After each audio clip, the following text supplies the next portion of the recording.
বাংলাদেশের জন্য এটা একটা মহাবিপদ, অত্যন্ত বড় একটা বিপদ দেখা যাচ্ছে। তো এই বিপদ কিন্তু আমরা যেটা আশা করতেছি যে ভারত ইচ্ছাকৃতভাবে আমাদেরকে চাপ সৃষ্টি করতেছে। ভারত অনর্থক শুধু শুধু কোনো কারণ ছাড়াই আমাদের উপরে এভাবে চাপ প্রয়োগ করতেছে, যাতে করে আমাদের দেশটা ঠিক মতো সুন্দরভাবে চলতে না পারে। ইস্কন আমরা যতটা দেখেছি যে বাংলাদেশের যে ইস্কনের লোকেরা আছে তারাই কিন্তু চিন্ময়কে বহিষ্কার করলো, দেখতে পারে না। এবং অন্যান্য হিন্দুরা, মানে ইস্কন তো একটা সংগঠন হিন্দুদের অন্যান্য সংগঠনও এই চিন্ময়কে তারা দেখতে পায় না, এবং ইস্কনকেও অনেকে পছন্দ করে না হিন্দুদের মধ্যে।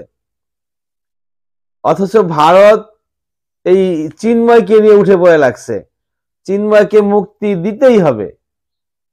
মুক্তি না দিলে তারা অলরেডি ঘোষণা দিয়েও দিয়েছে যে চিকিৎসা সেবা দিবে না। তারা বাংলাদেশের মানুষকে আর চিকিৎসা করবে না। বাংলাদেশ থেকে অনেক মানুষ চিকিৎসার জন্য ভারতে যায়, সেখানে আর চিকিৎসা হচ্ছে না।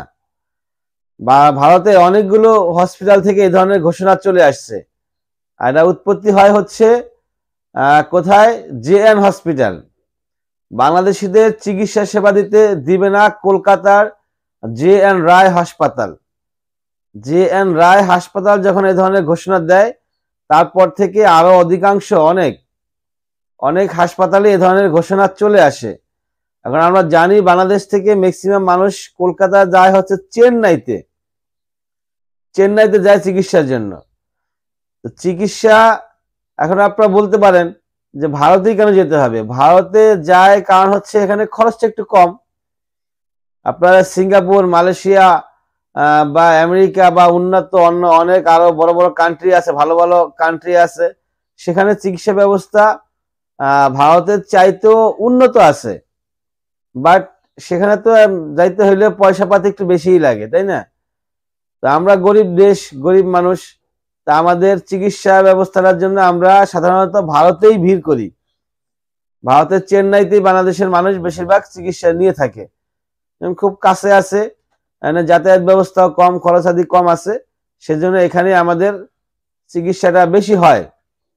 এখন ভারত এই ধরনের হুমকি দিয়ে দিল, তারা আর চিকিৎসা করবে না যদি চিন্ময় বাবুকে মুক্তি দেওয়া না হয়।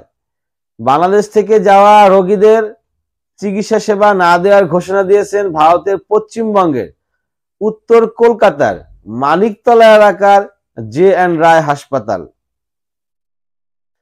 এখন এর পাশাপাশি অনেকেই আরো অনেক ঘোষণা দিয়েছেন। ওদিক দিয়ে আবার ভিসা নিয়ে প্রবলেম চলতেছে, এম্বাসি গুলা বন্ধ করে দিচ্ছেন বাংলাদেশের। তো বাংলাদেশের দেখা যায় স্টুডেন্ট ভিসাগুলো, আপনার বাংলাদেশে এম্বাসি নাই অনেক রাষ্ট্রের, সেই এম্বাসি গুলো ভারতে আছে। তো বাংলাদেশ থেকে ভারতে গিয়ে সেখান থেকে ভিসা টিসা কালেক্ট করে তারপরে যেতে হয়। তো তারা সেই ভিসা দিবে না। আবার বর্ডারও নাকি বন্ধ করে দিচ্ছে, পেট্রোপোল নাকি বর্ডার, সেটাও তারা বন্ধ করে দিচ্ছে, বাংলাদেশে কোনো প্রোডাক্ট পাঠাবে না। তার মানে এই ঘটনাগুলা ইচ্ছা করে ঘটাইতেছে তারা, যাতে করে বাঙালি বিপদে পড়ে যায়, বাঙালি আবার সেই তার পুরনো সরকারকে ফেরত নিয়ে আসে, যাতে করে শেখ হাসিনা এবং মোদির সম্পর্কটা আরো উন্নয়ন হইতে পারে, এরকমই বলতেছে অনেকে।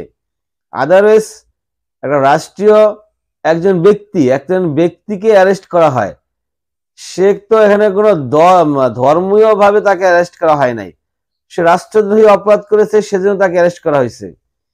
আর ধর্মীয় দিক চিন্তা করতে গেলে বাংলাদেশে অনেক আলেম ওলামারা এর আগে বহুবার জেল খাটছে। এবং দেশের ভিতরে যদি আপনি খুন খারাপে চিন্তা করেন, বিশ্বজিৎ, আমরা জানি জগন্নাথ বিশ্ববিদ্যালয় প্রকাশ্যে দিনে দুপুরে তাকে কোবায় হত্যা করে, তখন ভারত চুপই ছিল। তার মানে এই যে এখন ভারত এভাবে খেপেছে, এটা ইচ্ছাকৃতভাবেই এই খেপাটা খেপেছে বলে আমরা বা সুশীল সমাজের লোকেরা বা বাংলাদেশের যারা এগুলা নিয়ে গবেষণা করেন তারা এই কথাই বলতেছেন।